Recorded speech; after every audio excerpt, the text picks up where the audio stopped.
Muy bien, bueno, quiero dar la bienvenida a aquellos que están conectados a través de Zoom y aquellos que también están acá presentes en la clase. Qué lindo verlos, ya esta semana ya llegamos a Navidad, como pasó el año, ¿no es cierto? Y bueno, y también quiero dar un saludo a aquellos que posteriormente van a ver este video a través de YouTube, una vez que ya lo suba. Bueno, hoy ya continuamos nuevamente con la serie de enseñanza que hemos estado viendo acerca del Evangelio según Jesucristo. Y vimos esa primera parte de cómo Jesús proclamaba, anunciaba el Evangelio. Ahora estamos en la segunda parte, que es cómo Jesús ilustra el Evangelio. Y vimos que la manera que Jesús ilustra el Evangelio es a través de las parábolas, a través de estas historias que son de la vida real, de la vida cotidiana. Los oyentes de las historias se pueden relacionar con las historias, porque muchas de ellas es relacionada al diario vivir en la época de Jesús. Y bueno, un segundito. Y vimos que esas parábolas son historias de la vida cotidiana, los oyentes están familiarizados, pero que tienen un mensaje profundamente espiritual. Y por supuesto, Jesús comienza a enseñar a través de las parábolas. Ahí por Mateo capítulo 13 vimos un cambio en la manera que Jesús empieza a enseñar. ¿Y por qué razón? Por la razón de las multitudes. Cuando vemos que las multitudes seguían a Jesús, como fue en el capítulo 12, era más bien porque lo seguían por lo que Jesús podía ofrecerles a ellos, no porque realmente querían la vida eterna, no porque querían seguir a Jesús en obediencia a Jesús, sino más bien querían llenarse los estómagos de la comida gratis que Jesús ofrecía, los panes y los peces, y por supuesto beneficiarse de los milagros que Jesús hacía. Y Jesús, viendo eso, Jesús, viendo la incredulidad de las multitudes, él empieza a enfocarse, a enseñar a través de parábolas, para que en realidad ellos no puedan entender o captar el mensaje espiritual. ¿Y por qué es eso? Porque dos razones por qué Jesús hacía eso. Número uno, era en manera de juicio. Es como que Jesús dice, ok, tú no deseas seguirme a mí, a pesar de que estoy aquí presente. Jesús, Emmanuel, el Dios encarnado, presente delante de las multitudes. Ellos no querían el Mesías, no querían al Mesías. Ellos tenían la visión de un Mesías diferente. Ellos querían un Mesías conquistador, un Mesías que iba a sacar quería sacar al Imperio Romano, ¿no es cierto?, y volver a restaurar la gloria pasada de Israel. Y ese no era el propósito por el cual Jesús había venido.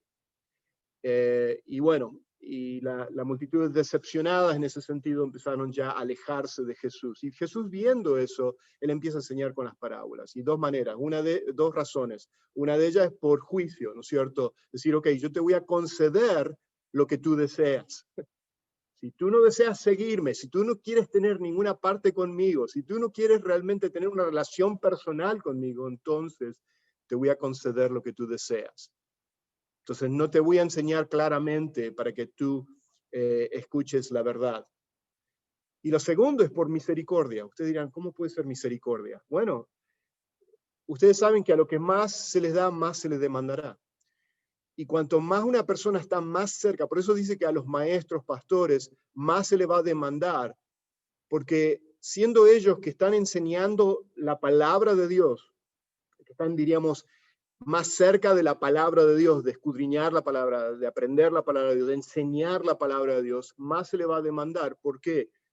Porque están cerca de la palabra, de la verdad. Entonces, una manera de misericordia, para que no se les aumente más el castigo por haber escuchado más de la verdad, Dios les habla a través de parábolas.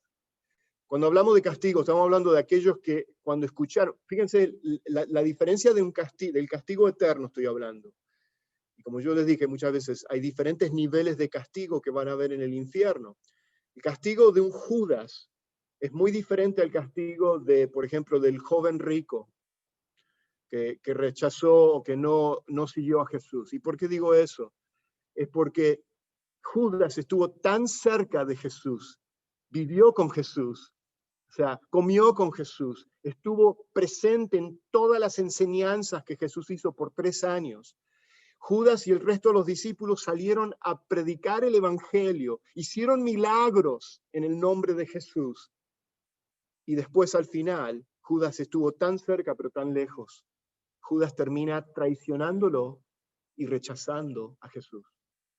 Fíjense, o sea, el castigo, o sea, de estar tan cerca de haber escuchado es mucho mayor. Y bueno, y una manera de dar misericordia a las multitudes era a través de las parábolas. Bueno, hoy vamos a continuar con las parábolas. Vimos ya en Mateo, comenzamos con las parábolas en Mateo 13, vimos la primera parábola, que era la parábola que nos da como el origen del evangelio. Y quiero aclarar una cosita. Todas las parábolas hablan acerca del evangelio y acerca de la salvación. O sea que todas las parábolas que vamos a notar que nos hablan, todas ellas, es en el tema del reino de Dios, es en el tema de la salvación y del evangelio. Y como vimos en la primera parábola, la parábola del sembrador, es como la gente responde al evangelio. Vimos 4 terrenos. De los 3 terrenos, los primeros 3 terrenos rechazaban, o sea, rechazaron la palabra. Y los terrenos representan el corazón del hombre, como después viene la interpretación que Jesús trae sobre esa parábola. Y solamente un terreno, el terreno bueno, es el terreno que cuando cae la semilla, la palabra de Dios, el evangelio, germina y produce fruto. Y esa es la diferencia entre los otros 3 terrenos y el terreno bueno. Y por supuesto, eso representa el corazón que está preparado, el corazón que está regenerado, el corazón que ha nacido de nuevo, el corazón que por milagro de la gracia de Dios, Dios cambia el corazón. Y ahora recibe el evangelio, viene arrepentimiento. Bueno, esa fue esa primera parada. Después vimos cómo el enemigo trata de prevenir el crecimiento del reino, y lo vimos con la parábola del trigo y la cizaña. Y después hay otras parábolas más ahí de la levadura y del grano de mostaza o de la semilla de mostaza, que no lo vimos, pero esos 3 parábolas hablan de lo mismo, de cómo el enemigo trata de prevenir el crecimiento del reino, sembrando su cizaña, sembrando aquellos que aparentemente parecen ser creyentes o aparentemente parecen ser personas que han venido a la fe en Cristo, pero realmente después en el juicio final, por el fruto, por sus frutos se van a conocer, y en el juicio final, como dice esa parábola, en la interpretación, después va a venir cómo Dios va a separar del trigo y la cizaña. Y bueno, y después vimos la respuesta de aquellos que desean el reino de Dios, como deseosos del reino, en la parábola de la perla de gran precio y la parábola ¿cuál fue? La del terreno, del tesoro, del tesoro escondido. Estoy pensando, donde la persona que cuando encuentra el tesoro lo esconde y después compra el terreno, ¿no es cierto?, para quedarse con el tesoro. Gracias por recordarme, hermano. Estoy teniendo un pequeño momento de senior moment.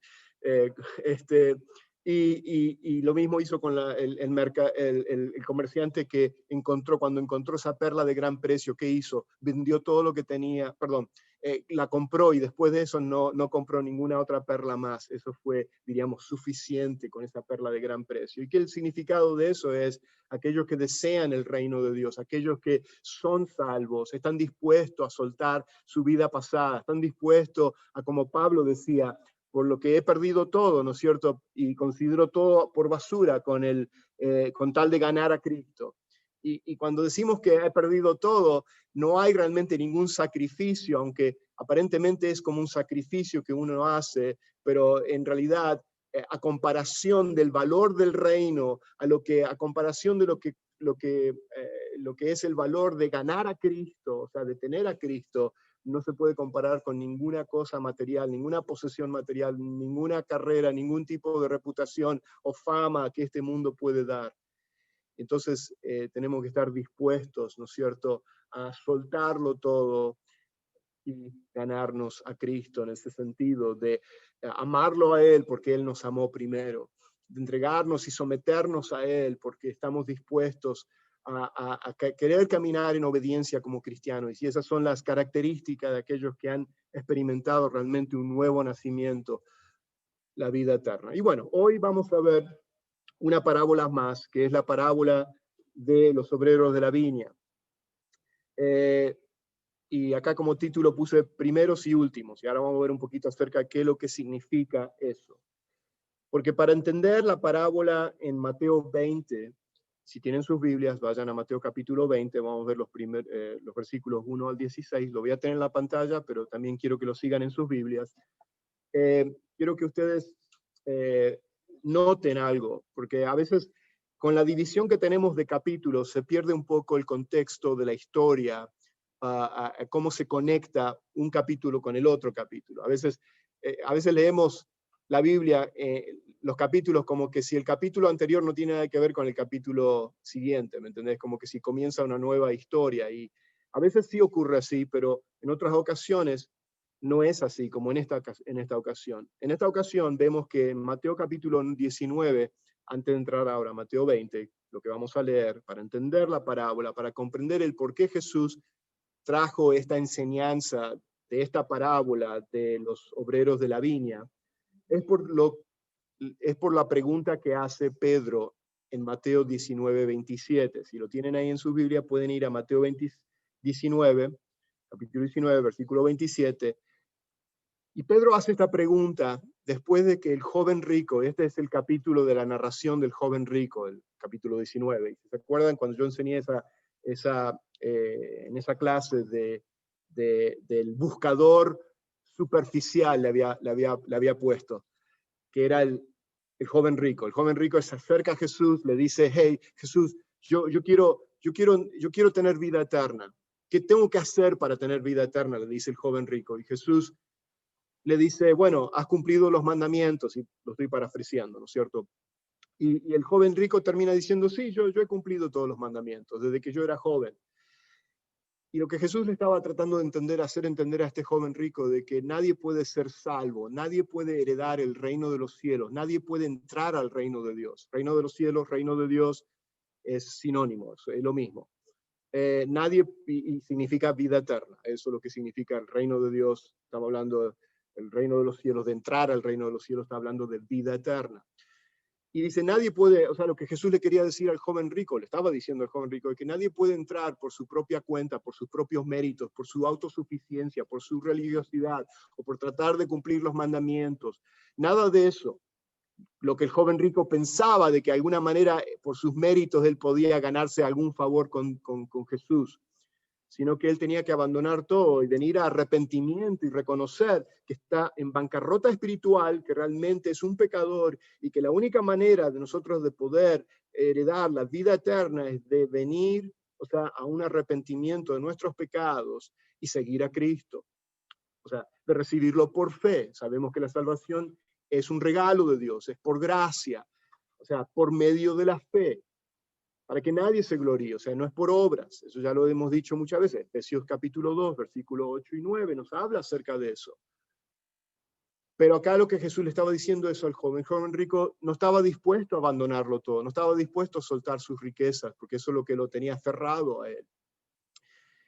Y que lo que hace el joven rico, se va triste. Y después de que se va el joven rico, Pedro hace esta pregunta. Le dice: entonces, respondiendo Pedro, le dijo: he aquí, nosotros, hablando de los discípulos, está hablando de los apóstoles, lo hemos dejado todo y te hemos seguido. ¿Qué pues tendremos nosotros? O sea, ¿qué tendremos, qué recompensa vamos a tener nosotros, ¿no es cierto? Porque lo hemos dejado todo. Y Pedro, en cierta manera, acá, como diciéndole a Jesús: Señor, por nuestros méritos, porque nosotros estuvimos dispuestos a sacrificar, dejamos nuestras carreras de ser pescadores, o Mateo fue un publicano, fue un recaudador de impuestos, él estaba dispuesto a abandonar todo por seguir a Cristo.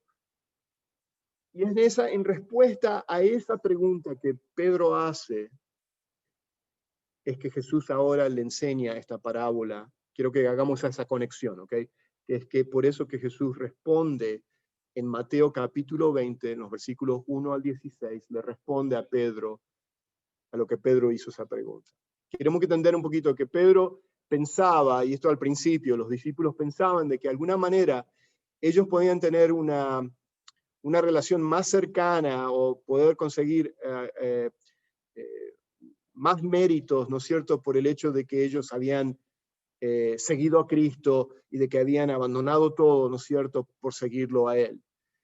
Y Jesús les va a decir, no, no, y por eso Jesús después les dice en el versículo 30, pero muchos primeros serán postreros y postreros primeros. Y uno dirá, wow, ¿qué es esa máxima? ¿Qué significa ese principio de que muchos primeros serán postreros y los postreros serán primeros? ¿Okay? Un poco confuso esa parte. Y eso es lo que vamos a entender ahora y ver qué es lo que significa eso. ¿Por qué Jesús dijo eso? Y está en el contexto de la parábola. O sea, para entender la parábola, tenemos que entender también qué significa que los primeros serán últimos y los últimos serán primeros. ¿Okay? ¿Qué significa eso? Y es todo en relación, quiero que usted entienda, es en relación a la vida eterna. Esta parábola es en relación a la vida eterna. O sea, que nadie puede obtener la vida eterna por sus propios méritos. Nosotros sabemos que es por gracia, es un regalo de Dios. Y ahora veamos lo que tengamos en la pantalla aquí y después vamos a leer la parábola juntos. ¿Okay? Lo voy a tener en la pantalla, lo pueden seguir en sus Biblias, pero voy a ir un poquito rápido por el tiempo. Pero aquí tenemos varios puntos que vamos a estar viendo a través de la clase. Número 1, todo pecador arrepentido que se entrega o se entregó a Cristo en fe, o sea, por la fe, recibió plena salvación.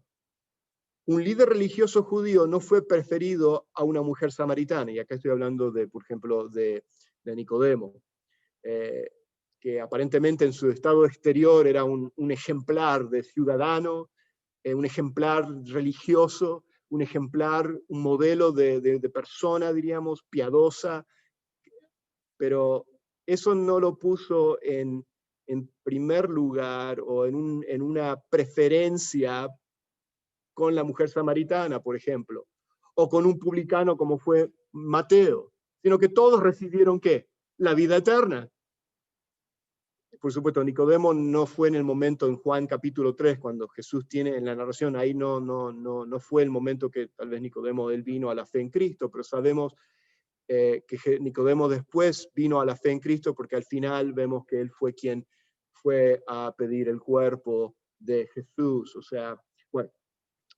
Otro punto que vamos a estar viendo es que todos los redimidos, todos los que son cristianos, reciben igual la vida eterna. No hay nadie quien recibe más o menos lo que es de vida eterna. Vida eterna es vida eterna, o sea, todos por igual. Nadie que venga a Cristo será preferido ni despreciado a causa de su trasfondo. A todos se le ofrece la misma vida eterna. Y ahora yo quiero que empiecen a entender estos puntos que estoy trayendo para entender la parábola de los obreros de la viña. Jesús ilustra estos puntos que acabo de darles en la presentación, ilustra esto en la parábola de los obreros de la viña en Mateo 20, del 1 al 16. Vayamos a la palabra de Dios. ¿Okay? Ahí tenemos Mateo 20, lo tengo en la pantalla, pero lo pueden leer también en sus Biblias. Porque el reino de los cielos, dice, es semejante a un hacendado que salió muy de mañana para contratar obreros para su viña. Okay, nuevamente, una historia muy familiarizada para el tiempo de Jesús. O sea, en la agricultura era una cosa muy común en Israel en el tiempo de Jesús. Versículo 2. Y habiendo convenido con los obreros en un denario al día, los envió a su viña. Importante entender que un denario era lo que era el sueldo de un día. Y la ley demandaba, o sea, que se pagara por lo menos, o sea, un denario, que era ese sueldo de un día, un denario, era lo necesario, lo que necesitaba una persona para subsistir cada día. Entonces era lo que justamente acá este hacendador o este propietario le da. Versículo 3. Y salió como a la hora tercera y vio parados en la plaza a otros que estaban sin trabajo. Y estos les dijo, y también vosotros a la viña, y os daré lo que sea justo. Y ellos fueron. Volvió a salir como a la hora sexta y a la novena, e hizo lo mismo. Y saliendo como a la hora 11, encontró a otros parados y les dijo, ¿por qué habéis estado aquí parados todo el día sin trabajar? Ellos le dijeron, porque nadie nos contrató. Él les dijo, y también vosotros a la viña. Y al atardecer, ya llegando al anochecer, que anochecía a las 6 de la tarde,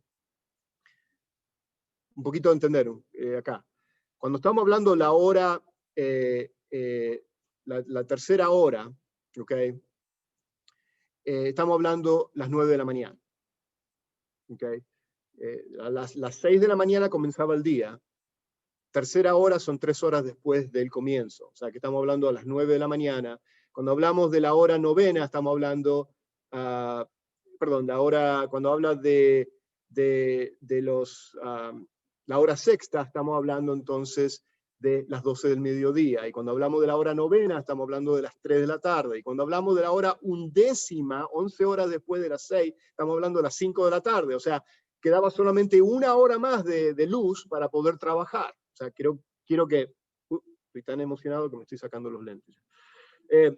Entonces, vemos acá que para entender un poquito, o sea, que aquellos, aún llamó a aquellos que a la undécima hora, a las 5 de la tarde, ya una hora antes de que oscureciese, porque ya cuando oscurecía ya no podían trabajar más, llama a eso. Entonces, bueno, en el versículo 8, al atardecer el señor de la viña dijo a su mayordomo, llama a los obreros y págales su jornal, comenzando, fíjense, noten ahí, comenzando por los últimos hasta los primeros. Interesante.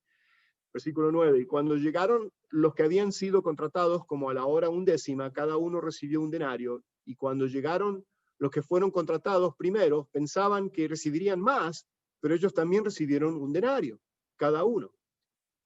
Versículo 11, y al recibirlo murmuraban contra el hacendado, diciendo, estos últimos han trabajado solo una hora, pero los has hecho iguales a nosotros que hemos soportado el peso y el calor abrasador del día. Pero respondiendo él, o sea, el hacendado, dijo a uno de ellos, amigo, no te hago ninguna injusticia. ¿No conveniste conmigo en un denario?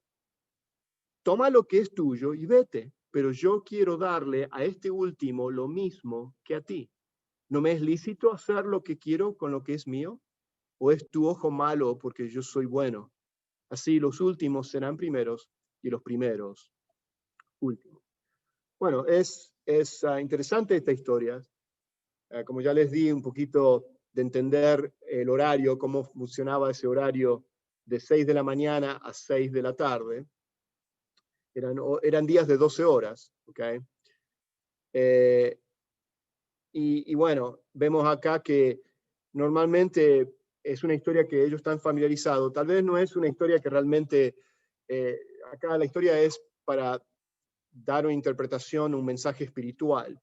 No quiere decir que todos los hacendadores eran igual, así que daban, normalmente harían le darían menos a la persona que estaría trabajando menos horas, porque normalmente se les pagaba por hora. Pero ese no es el punto de la parábola. Acá el punto de la parábola es que este hacendador, este propietario, era una persona muy generosa. O sea, que no confundamos injusticia, lo que los otros trabajadores obreros pensaban que él estaba siendo injusto, con generosidad. Él no estaba siendo injusto con nadie. Él le había acordado de darles un denario a los que habían venido primero, a las 9 de la mañana. Pero él, a los que llegaron después, al final, y trabajaron una sola hora, él les dio lo mismo. ¿Por qué? No porque estaba siendo injusto, porque él estaba siendo muy generoso. Y bueno, vamos a ver una relación acá con lo mismo es Dios con nosotros, ¿no es cierto? En su gracia, es un Dios de gracia, es un Dios que nos da de su gracia generosamente, abundantemente. Pero bueno, ahora vamos a entrar a la interpretación. Entonces, bien, ¿qué significa esto? Vimos que el texto que leímos, el texto de Mateo, el Mateo 20, es la ilustración o la respuesta a lo que Jesús acaba de decirle a Pedro en Mateo 19:30, respondiéndole a Pedro lo que Pedro había dicho. Hey, ¿cuál es nuestra recompensa? ¿Qué es lo que nosotros vamos a obtener por haberlo dejado todo?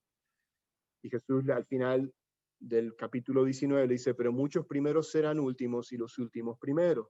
Ahora, ¿qué significa esto? ¿Qué significa esta máxima? Una máxima es un principio, una regla, una proposición de conducta, ¿no es cierto? Eso es lo que podríamos decir que es una máxima.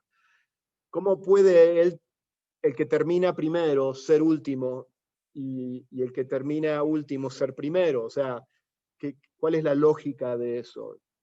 Y, para que nosotros podamos entender eso, es solamente posible de entender que los primeros serán últimos y los últimos serán primeros, es que si hay un empate. Escuchen bien esto. En una carrera, o sea, los que van primero y los que están últimos, la única manera que los que estaban primero, o sea, estén terminando último y los que estaban último terminen primero, es que si ambos grupos terminan al mismo tiempo, o terminan como un empate. Nadie está delante y nadie está detrás, porque los que estaban primero terminan estando junto con los que estaban último, y los que estaban último terminan estando junto con los que estaban primero. O sea que nadie está primero ni tampoco último. Todos llegan a la meta empatados, llegan al mismo tiempo. Y esto puede ser, esta parábola es en relación a la vida eterna, es en relación a la salvación. Como yo les dije, por eso que les di los primeros puntos al principio. Nadie tiene privilegio de entrar primero al reino, en el sentido de que por sus méritos, por su propio. Todos nosotros, sea que venimos a Cristo a la última hora antes de morir, o fuimos cristianos por 30 años sirviendo al Señor en la eso. ¿Se entiende? El ejemplo más hermoso que yo puedo ver de esto es el ejemplo del ladrón en la cruz. Qué tremendo, ¿no es cierto? De ver los dos ladrones, ¿no es cierto?, que están en la cruz. Y uno de ellos, al final, le dice a Jesús, acuérdate de mí cuando tú entres al paraíso, a tu reino. Y Jesús le dice, hoy estarás conmigo en el paraíso, o hoy entrarás conmigo en el paraíso. Y qué tremendo, porque toda su vida el ladrón había sido un asesino, había sido enjuiciado, y estaba padeciendo justamente en esa cruz, muriendo por sus faltas, por sus crímenes. Y vemos de que al final, horas antes, ¿okay?, él viene a arrepentimiento. Jesús le dice, hoy estarás conmigo en el paraíso. Y vemos ahí, esa es la historia de los últimos serán primeros, los primeros serán últimos. O sea que todos nosotros vamos a heredar la vida eterna, no por nuestros méritos, no por cuántos años pudimos estar sirviendo al Señor. Ahora, no confundan. La Biblia sí habla de recompensas por nuestro servicio fiel, sí. O sea, las coronas que vamos a recibir por nuestro servicio, por ser fieles al Señor, por esperar la segunda venida de Cristo, por vivir vidas santificadas, y todo eso sí es cierto. Pero esta parábola no está hablando de las recompensas de los fieles, de los redimidos. Está hablando de la vida eterna, está hablando de la entrada al reino. ¿Ok? Muy bien, vamos a continuar. Entonces, eso es exactamente el punto de esta parábola. ¿Ok? Que todos, al igual, reciben la vida eterna, no importa si al minuto. Como los estudiantes estudian en la aula, todos terminan y pasan a la siguiente, Así es. al siguiente grado, pero uno recibe lo que llevan en primer puesto. Sí. Buen punto, o sea, buena analogía ahí, porque sí, exactamente, todos pasan, todos se gradúan. Todos se gradúan, pero uno se gradúa con honores. Correcto. Es muy diferente, pero todos se graduaron. Y acá es lo mismo, todos nos graduamos, no hay diferencia. Acá los obreros que habían trabajado todo el día, si se recuerdan lo que acabamos de leer, los que habían comenzado temprano en la mañana se estaban quejando, ¿no es cierto? Estaban como defraudados, ¿no es cierto? ¿Por qué? Porque el propietario, el hacendado, no había sido, porque pensaban que había sido injusto, ¿no es cierto? Porque había dado lo mismo, o sea, la vida eterna. Y acá tenemos que entender que el denario representa la vida eterna, ¿okay?, en esta parábola, en esta ilustración. Pero el hacendado, el propietario, no había sido injusto con ellos, sino que había sido generoso con los que habían trabajado menos horas. Es todo lo que había sido generoso. Y por eso que la gracia de Dios es la gracia de Dios. O sea, nadie puede merecerse la vida eterna por lo que ha hecho, por lo que puede hacer, o por cuántos años pudo haber estado sirviendo al Señor. Es es por gracia y sigue siendo siempre por gracia. Estamos condicionados a pensar que toda desigualdad es siempre injusticia. No, no es así. Hay desigualdades, pero no quiere decir que es injusticia, sino que significa que en este caso el hacendado había sido más generoso con los que habían entrado últimos que los que habían venido primero. Fíjense la generosidad de aquel que vivió toda su vida como un miserable pecador, un asesino, un ladrón, cometiendo crímenes, y en la cruz Jesús, horas antes, o una hora antes, o el tiempo que fue, antes de morir, le dice, hoy estarás conmigo en el paraíso. Y a veces no lo entiende la gente, dice, qué fácil, ¿no es cierto? Vivís la vida como se te antoja, y después cuando estás ya muriéndote, si decís que recibí a Cristo, ya todo se soluciona. Y por supuesto que no es eso el punto, porque Jesús conoce los corazones. Acá no está diciendo de que la persona dice, yo voy a vivir mi vida como se me antoja, yo no voy a seguir a Cristo, pero un día yo voy a, cuando antes de morirme, unos minutos antes, le voy a decir, ok, Jesús, sí, ahora te recibo. Por supuesto, ese no es el punto. Es correcto, o sea, el Señor conoce los corazones y no es así como eso. Pero a veces cuesta en la sociedad, aun cuando escuchamos de personas que están en las cárceles de por vida, tal vez porque cometieron un crimen horrible, ¿no es cierto? Y están pagando por su crimen aquí en esta vida. Y después escuchamos que vienen a la fe en Cristo Jesús. Muchos, o sea, como que piensan que eso es injusto, ¿no es cierto? Que Dios es injusto de aceptarlos a ellos a entrar al reino. ¿Por qué? Porque miren todo lo que hicieron, miren los crímenes que ocasionaron. Pero nos olvidamos de un punto en todo esto. ¿Sabe lo que nos estamos olvidando? Que todos nosotros somos pecadores. Que todos nosotros estamos destituidos de la gloria de Dios. ¿Okay? O sea, que no nos olvidemos de eso. De que ninguno se merece la salvación. Ninguno de nosotros. Entonces, ahí vemos en ese punto de que no me es lícito hacer lo que quiero con lo que es mío, dice el hacendado, el propietario, o es tu ojo malo porque yo soy bueno. La liberalidad del hacendado no era mala, pero la envidia de los trabajadores sí lo era, y que es común, ¿no es cierto?, en nuestra naturaleza pecaminosa de pensar de esa manera. Yo tengo unas notas acá que yo hice en esta mañana, que saqué. Dios es generoso con su gracia. Escuchen bien esto. Una y otra vez en la Biblia describe a Dios como lleno de gracia y generosidad. Y no nos bendice de acuerdo a lo que merecemos. Escuchen bien esto. Dios no nos bendice de acuerdo a lo que nosotros merecemos, sino de acuerdo con nuestras necesidades. ¿Y cuál era nuestra necesidad más grande? La necesidad más grande de que fuéramos perdonados, de cargar con nuestra culpa en esa cruz. Cristo fue el intercambio perfecto de que Cristo tomó mis pecados, Él los cargó en la cruz, cumpliendo así la justicia de Dios, de que la paga del pecado es muerte. O sea que debe haber una paga para ese pecado. Y la paga es muerte, y Jesús por eso murió, pagando por mis pecados. Pero después vino el intercambio.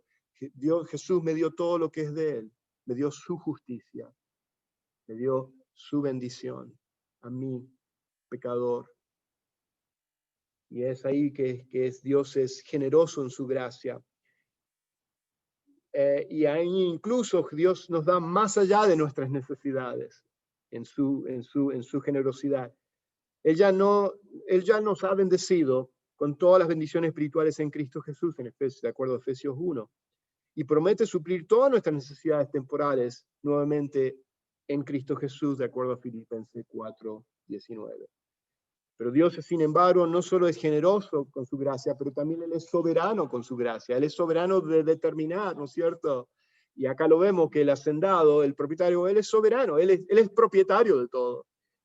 Él es el dueño de todo. Él dice, yo quiero darle lo mismo, vida eterna, a aquel que vino una hora antes, al igual que aquel que vino al principio. Y bueno, ese es el mensaje, diríamos, que estamos viendo acá. Cuestión de igualdad. ¿Cuál es el punto entonces espiritual de esta parábola? Que ya lo he estado dando a medida que hemos estado leyendo la parábola y en la introducción ya lo empecé a dar ese mensaje espiritual. ¿Qué puede significar esto con el reino? Bueno, acá vemos la interpretación que ya les dije. Dios es el dueño, Dios es el hacendado, Él es el propietario. La viña es el reino de los cielos.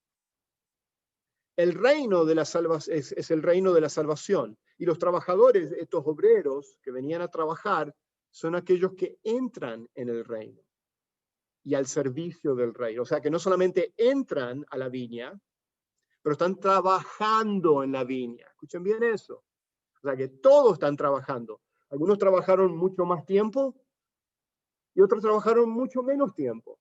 Pero todos entraron y todos trabajaron. Y eso significa servicio. Eso significa aquellos que apenas vinieron a la salvación años antes de entrar en la presencia del Señor, y otros que sirvieron al Señor desde su juventud. O sea, pero todos entraron y todos trabajaron. ¿Okay? Ese empezamos a ver el significado espiritual de la parábola. El día de trabajo representa el tiempo de vida de una persona. La noche es la entrada a la eternidad. Cuando hablamos de noche, o sea, cuando ya venía la noche, es el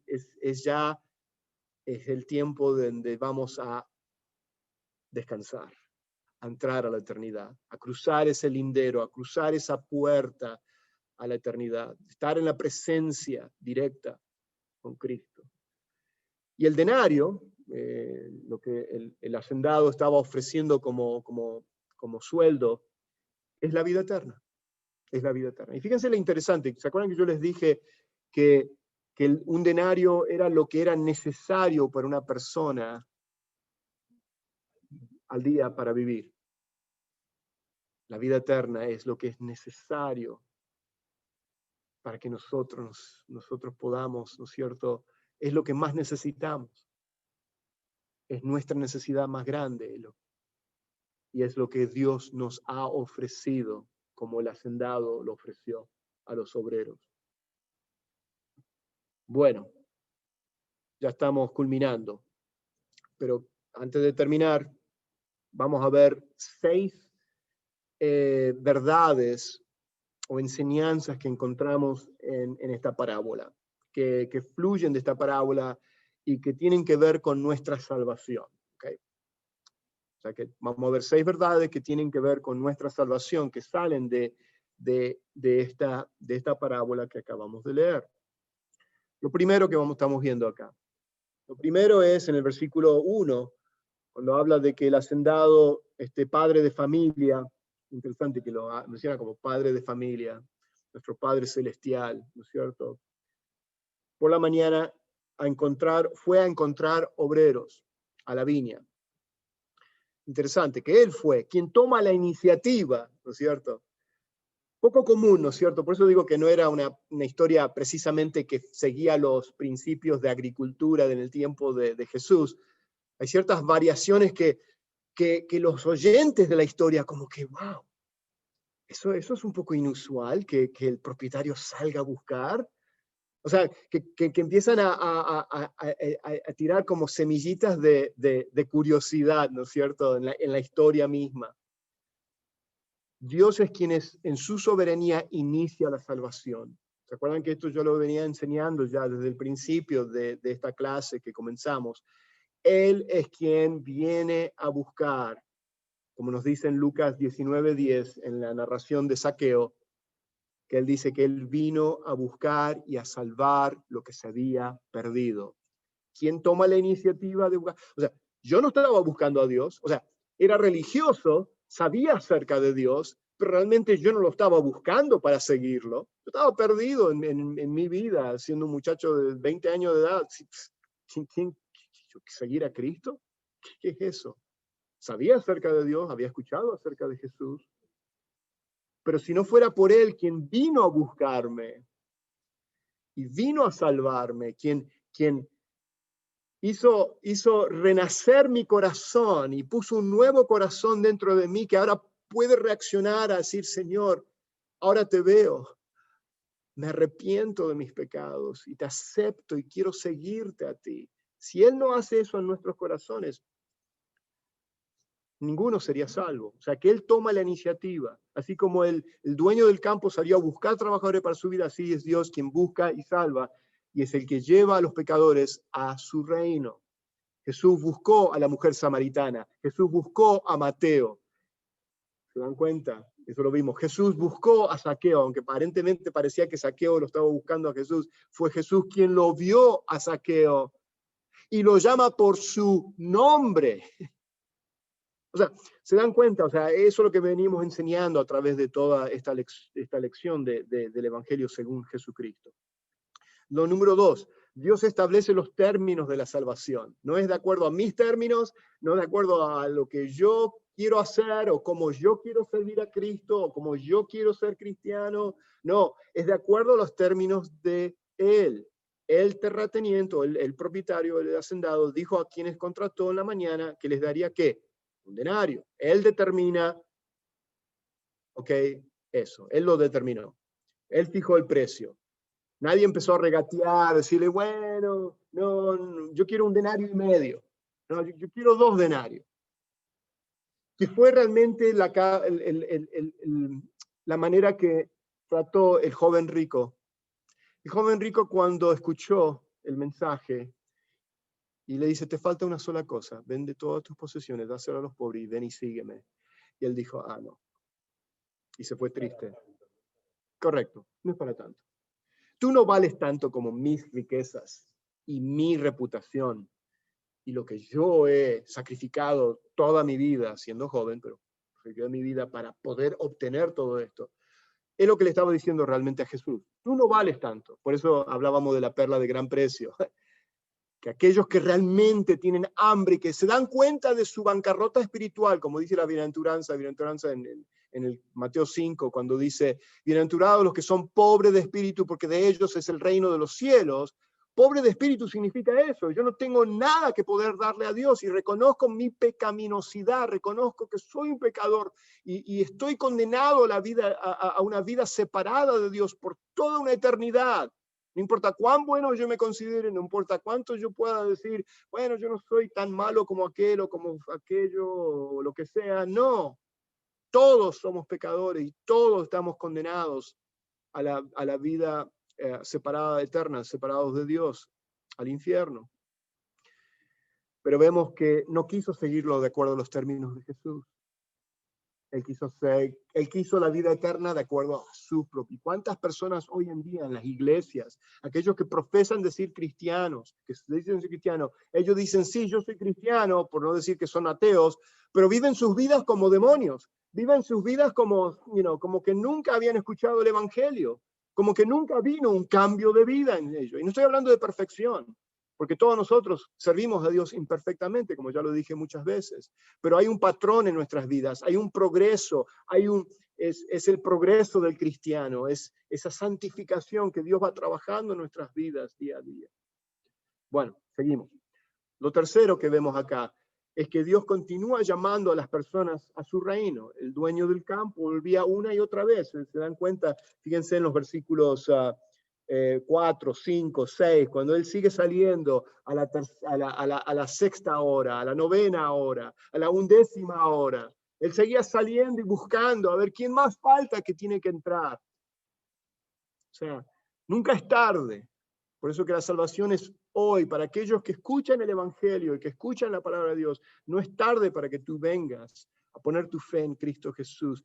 El Padre de familia, nuestro Padre Celestial, Dios, está continuamente llamando a las personas a su reino, así como el dueño del campo volvió una y otra vez. Lo cuarto, me quedan 2 más. Todo aquel a quien Dios redime está dispuesto a trabajar para él. Acá vemos interesante de que aquellos que entran a la viña, el entrar a la viña es símbolo de entrar a la vida eterna, porque habíamos dicho que la viña es el reino de los cielos, y habían entrado, habían aceptado el llamado del denario, que es la vida eterna.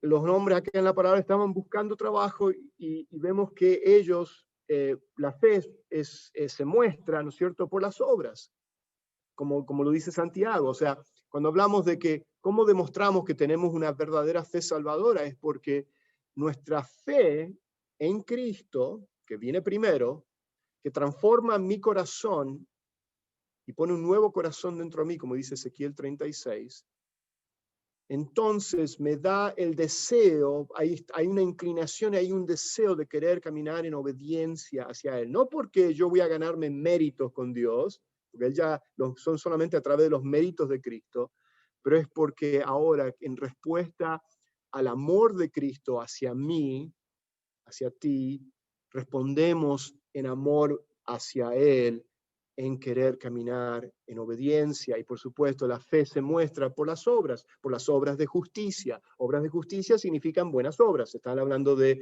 que nosotros ahora deseamos, o sea, eh, eh, eh, eh, seguir a Cristo y deseamos caminar en obediencia. Y bueno, ahí vemos eso, en ese punto, en la parábola con los obreros. El, el punto 5 es Dios se compadece de quienes reconocen su necesidad. Se dan cuenta de lo que dice en Mateo 6, cuando él hace la pregunta, encuentra a los últimos que están ahí y dice, ¿y por qué ustedes están todavía acá parados sin trabajar? Dice, bueno, porque dice, nadie nos compró todo. No, nadie me había dicho antes acerca de Jesús, hasta que ahora escucho acerca de Jesús. Y vemos que Él se compadece a aquellos que reconocen su necesidad, reconocen que reconocen su necesidad, de que son pecadores, como les había dicho acerca de las bienaventuranzas, de que aquellos que son pobres de espíritu. Y por último, Dios cumple su promesa. Lo vemos que al final el hacendado, el propietario, cuando llegó la noche, ¿qué hizo? Les dio a cada uno lo que él había prometido. Dios cumple su promesa. El terrateniente, el propietario, paga exactamente lo que dijo que pagaría. Nadie recibió menos de lo prometido, y así es Dios, que nos da siempre lo que promete. ¿Y qué es lo que Dios nos promete? Que si ponemos nuestra fe en Cristo Jesús, venimos a un arrepentimiento y ponemos nuestra fe en Él nos da vida eterna. Muy bien. Dios da siempre lo que promete, pero también nos da más de lo que merecemos. O sea, acuérdense, Dios no nos da, ¿ok?, de acuerdo a lo que nosotros merecemos. Él nos da de acuerdo a lo que nosotros necesitamos. Y nos da mucho más de lo que nosotros merecemos, porque si nos daría lo que merecemos, ¿sabe cuánto tendríamos? 0. La salvación es por pura gracia, nadie se merece la vida eterna, pero Dios la da ¿qué? Por igual a todo al o el que cree. Tito 3:5 tengo ahí en el pasaje, ya termino. Él nos salvó, dice, no por nuestras propias ¿qué? Obras de justicia, por mis propios méritos, por mis buenas obras, sino que por su misericordia. O sea, misericordia, acuérdense, ¿qué es misericordia? Lo que me merezco, Dios no me lo da. Me merezco que el castigo eterno. Y por su misericordia, Él no me da eso. Y lo que no me merezco, que es la vida eterna, la salvación, es su gracia. Él me da lo que no, o sea, me merezco por su gracia. En el reino no hay lugar para envidias, la única respuesta correcta es la humildad total, ¿no es cierto? Vemos que esa es la actitud de realmente de los redimidos. Nadie en el cielo se va a quejar a Dios, ¿no es cierto? Cuando estemos en la presencia del Señor va a decir, bueno, Señor, pero yo fui salvo de que cuando tenía 20 años de edad, pero ¿cómo puede ser que aquel que vivió como un demonio toda su vida y al final viene a los pies de Cristo, cómo puede ser que esté acá con nosotros? Nadie va a decir eso. Todos vamos a estar iguales en el sentido de que no va a haber ningún privilegio ni nada. Todo lo que recibimos de Dios es bendición inmerecida. Y con eso ya terminamos con esta parábola. Sí. A ver. Asimismo, el reino de los cielos se parece a un propietario que salió de madrugada a contratar obreros para su viñedo. Acordó darles la paga del día de trabajo y los envió a su viñedo. Cerca de las 9 de la mañana salió y vio a otros